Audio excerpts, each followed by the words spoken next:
Veja só, o que nós estamos falando nesse texto? Que existe um karma imediato. Você cria uma causa, uma condição benéfica, neutra ou maléfica, e imediatamente você recebe o resultado disso. Né? Existe outra que é na vida seguinte, outra em vidas posteriores a essa. Mas não é o mesmo eu, né? É interessante essa pergunta, né? Mas quem é que recebe? Hoje eu falei na Rádio Vibe Mundial, o Rio Tietê, o Rio Pinheiros, eu não estava lá poluindo esse rio, eu estava lá na forma de pessoas que viveram antes de mim e que produziram um karma prejudicial e que agora nós recebemos o efeito dos rios que nós não podemos nadar, não podemos beber suas águas, ela cheira mal porque as pessoas jogam detritos, jogam lixo, não é? E o rio não tem a capacidade de reciclagem que tinha provavelmente há 1000 anos atrás, quando éramos menos pessoas e produzíamos menos lixo e jogávamos menos lixo nos rios. Não é verdade? Nós fomos nos afastando e nos separando da vida natural e criando tantas coisas e, ao mesmo tempo, desrespeitando a vida natural. E assim, hoje, nós recebemos o efeito disso, de alguma coisa assim que nós como humanidade, como nossa ancestralidade produziu e chega até nós.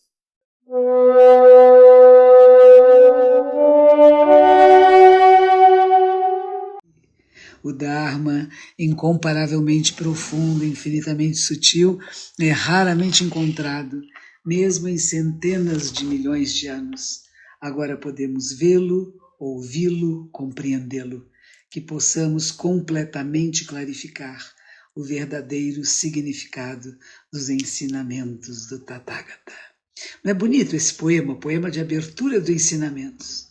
O Dharma, que é a lei verdadeira, né? Incomparavelmente profunda e infinitamente sutil, é raramente encontrada, mesmo em centenas de milhões de anos. Agora podemos vê-lo, ouvi-lo e compreendê-lo, que possamos completamente clarificar o verdadeiro significado dos ensinamentos do Tathagata. Tathagata é um dos epítetos de Buda, significa aquele que vem e que vai, do assim como é. Isto é para a gente dar abertura dos ensinamentos, né? Então vamos lá. Os ensinamentos não são meus, são os ensinamentos de Buda, de São Miguel do Oeste, de Santa Catarina também. Boa noite a todos, estamos juntos aqui e queremos ter esse prazer de, desta noite, a gente poder ler um pouquinho os ensinamentos de Dogen Zenji Sama, né? Que eu aprecio profundamente. A razão pela qual eu me tornei monja foi ter conhecido Dogen Zenji Sama através de Maezumi Hiroshi, que era meu professor de ordenação. Maezumi Hiroshi tinha uma grande apreciação por Dogen Zenji Sama, não só ele, né? A maioria dos monges da nossa ordem, que se chama Sotoshu, todos nós somos completamente apaixonados, seguidores de Dogen Zenji Sama. Luísa, querida, o som é o melhor que pode ficar. Então você tenta aumentar no seu celular, porque o meu está no máximo e não tem jeito de ficar melhor do que isso. E não se preocupe, sabe? Eu sempre penso isso, sabe? O que a gente pode ouvir que é para nós, a gente ouve. O que não é, a gente não ouve e está bem assim mesmo. Muito boa noite, Lisboa, Nanuque, Minas Gerais. Oi, de Curitiba. O som tá baixo, eu não leio. Então procura outra coisa, porque não dá para ficar mais alto, viu? Caxias do Sul é assim mesmo. O microfone fica baixo mesmo, tá? Eu falo baixo. Eu não falo gritando. Vocês querem que eu grite, vocês vão procurar outra pessoa, porque eu não grito. Tchau. Eu vou cortar suas falações aí, porque vocês estão me atrapalhando. Como é que tira isso? Eu não sei tirar isso. Então vocês fiquem falando aí, que eu não vou ler mais. Vamos dar continuidade nesse texto muito bom que se chama Sandigo, 3 períodos de tempo. Karma no qual a retribuição pela conduta maléfica é recebida no presente imediato. Como regra geral, quando nós recebemos bondade, nós deveríamos ter a intenção de retribuir essa bondade. E ao sermos bondosos aos outros, não procurar recompensa. Aqueles que fazem bobagens que enganam e ferem os outros, e que ferem uma pessoa que seja bondosa, como nessa história, inevitavelmente sofrerá o correspondente karma prejudicial. Que nenhum ser vivo tenha nunca a mente desse lenhador. Lembra a história do lenhador? Quem não estava aqui a semana passada, o lenhador que foi salvo por uma ursa. Ele estava perdido na floresta, tinha desmaiado de frio, de fome. A ursa pega, leva ele para sua caverna, alimenta, cuida, aquece. E quando ele vai embora, ela não sabe o caminho, ela mostra o caminho para ele. E quando ele está saindo da mata, aparecem uns caçadores, dizem: você não encontrou nenhum urso por aí? E ele, em vez de retribuir essa bondade, encontrei sim, está ali. Ele falou assim: eu mostro para vocês, se vocês me derem 1/3 da carne dela. Imagine que horror! Aí os caçadores vão lá, matam a ursa e dão 1/3 da carne para ele. Na hora que ele vai pegar a carne, o braço dele cai. Eu disse: o que é isso, cara? Que seu braço está caindo? E ele então se arrepende, diz assim: não, porque essa ursa me salvou, me deu vida, e eu ganancioso, quis ganhar dinheiro com a carne dela. Então diz assim: não tem jeito. Muito bem. Então, como é que eu vou, quando na hora de ir embora, ele diz assim: como é que eu posso retribuir a sua bondade? E quando ele chega ao pé da montanha, quando ele encontra os caçadores, ele gananciosamente pede 2/3 da carne. É a avareza. Ele não teve nenhuma retribuição bondosa para o ser que salvou sua vida. E agora me fez lembrar isso hoje. Hoje nós estamos na lua cheia. Aliás, o planeta inteiro está na lua cheia. Não é só Brasil que está na lua cheia. Europa está na lua cheia, Norte América está na lua cheia, hemisfério sul, hemisfério norte, os polos, está tudo na lua cheia. Então é muito importante que a gente se lembre que nas noites de lua cheia e lua nova, a gente coloca as mãos palma com palma e, se vocês quiserem, repitam depois de mim. Todo karma prejudicial alguma vez cometido por mim, desde tempos imemoriáveis, devido à minha ganância, raiva e ignorância sem limites, nascido de meu corpo, boca e mente, agora de tudo eu me arrependo. Todo karma prejudicial alguma vez cometido por mim, desde tempos imemoriáveis, devido à minha ganância, raiva e ignorância sem limites, nascido de meu corpo, boca e mente, agora de tudo eu me arrependo.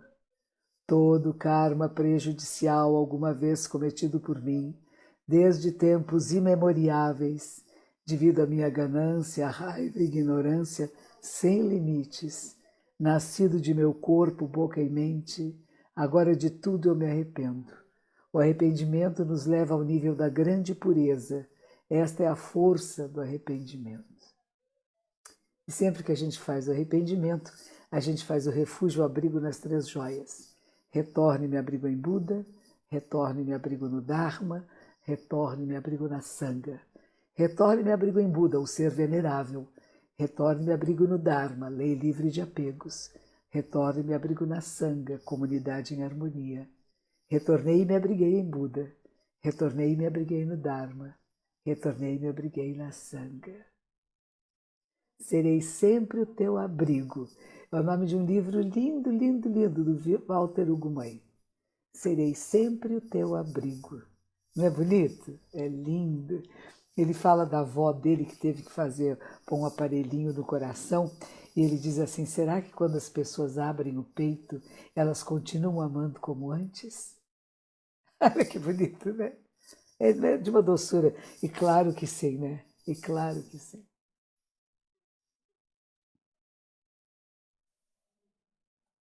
Existe um karma que tem a retribuição numa vida seguinte a esta.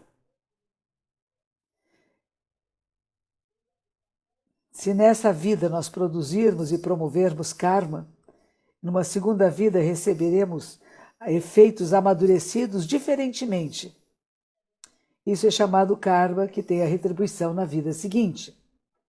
Isso quer dizer, se as pessoas que cometeram nesta vida as 5 ações que fazem com que esteja num sofrimento incessante, inevitavelmente cairão em sofrimento na vida seguinte. E a vida seguinte significa a vida seguinte a esta.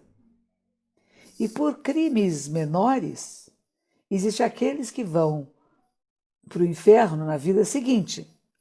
E aqueles, porque eles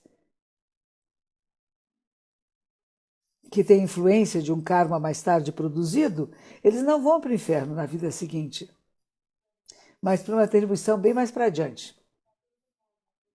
Aqueles que produzem as 5 ações que levam a esse incessante sofrimento, invariavelmente caem devido ao seu karma e recebem a retribuição na vida seguinte. A vida seguinte também é chamada segunda vida. As 5 ações são matar o seu pai, matar a própria mãe, matar um ser iluminado, causar que o corpo de um ser desperto sangre e criar disputa na sanga do Dharma, causar divisão nas comunidades budistas, né?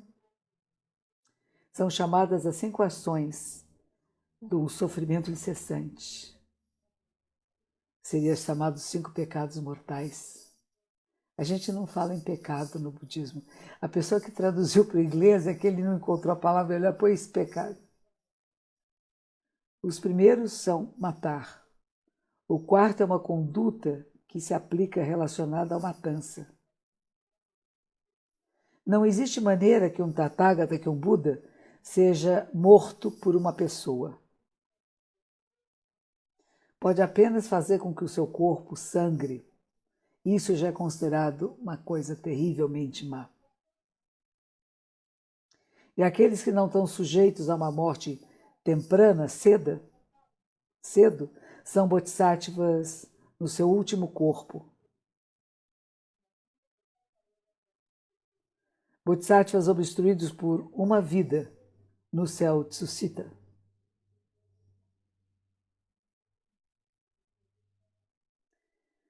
São os seres do continente do norte, Jyotiska e doutor de Buda.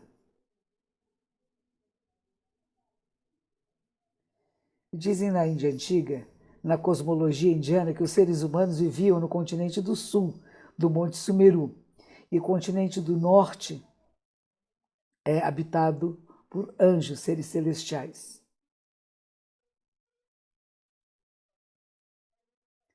Havia um homem muito rico, essa outra nota que se faz aqui, né? Da nota 22 aqui.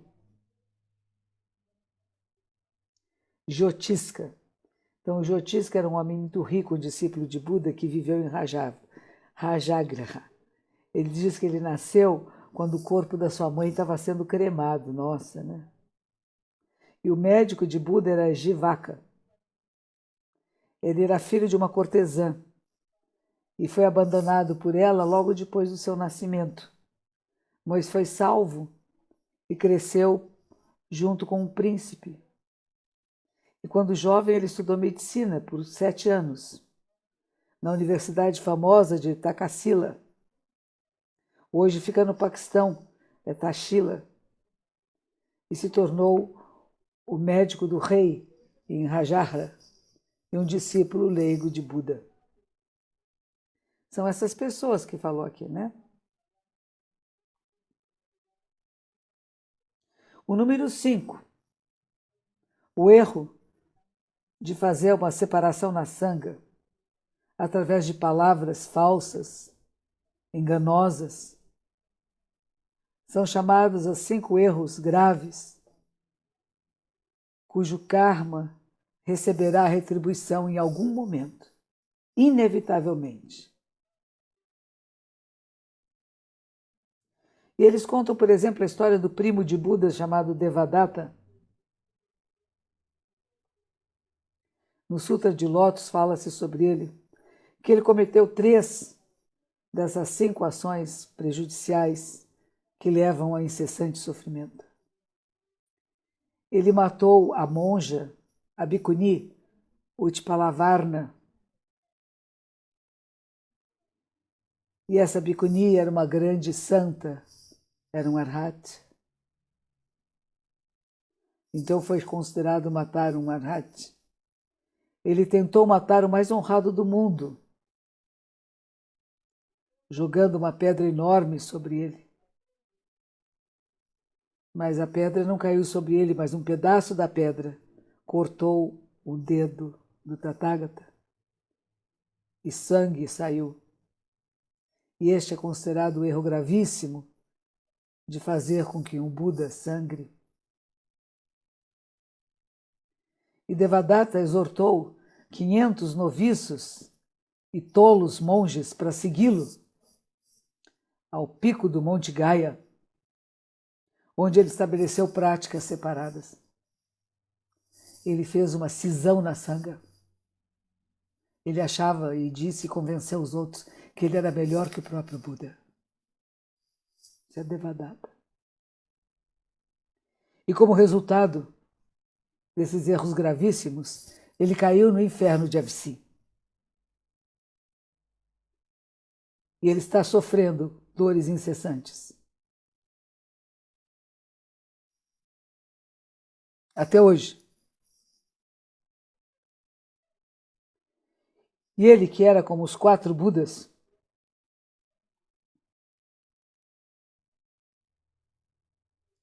são as imagens do norte, sul, leste e oeste, numa mandala, que é Vairocana Buda no centro.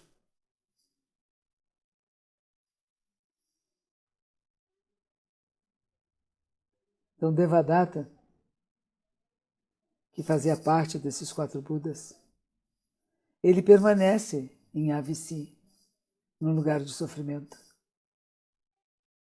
O monge Kokalika é um discípulo de Devadatta, a fim de fazer pouco de Shariputra e Maudgaliana, que eram 2 principais discípulos de Buda, invocaram a regra Parajika, a violação dos preceitos que causa expulsão da comunidade. O mais honrado do mundo falou a eles. E o rei Brahma veio preveni-lo. Mas Kokaliva não parou. Ele ofendeu os 2 veneráveis e por isso caiu no inferno. E quando o monge do 4º estado de Dhyana, confrontado no fim da sua vida, ele caiu no inferno de Avici como resultado de ter falado mal de Buda. Isto é chamado karma, que recebe retribuição na vida seguinte.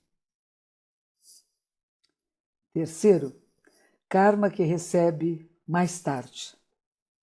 Se nesta vida nós produzirmos e promovermos karma, e consequentemente numa terceira vida, ou mesmo em centenas de milhares de kalpas além desta, nós receberemos diferentemente efeitos amadurecidos.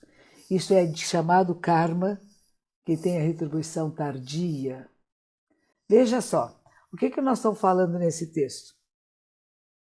Que existe um karma imediato. Você cria uma causa, uma condição benéfica, neutra ou maléfica, e imediatamente você recebe o resultado disso. Né? Existe outra que é na vida seguinte, outra em vidas posteriores a essa. Mas não é o mesmo eu, né? É interessante essa pergunta, né? Mas quem é que recebe?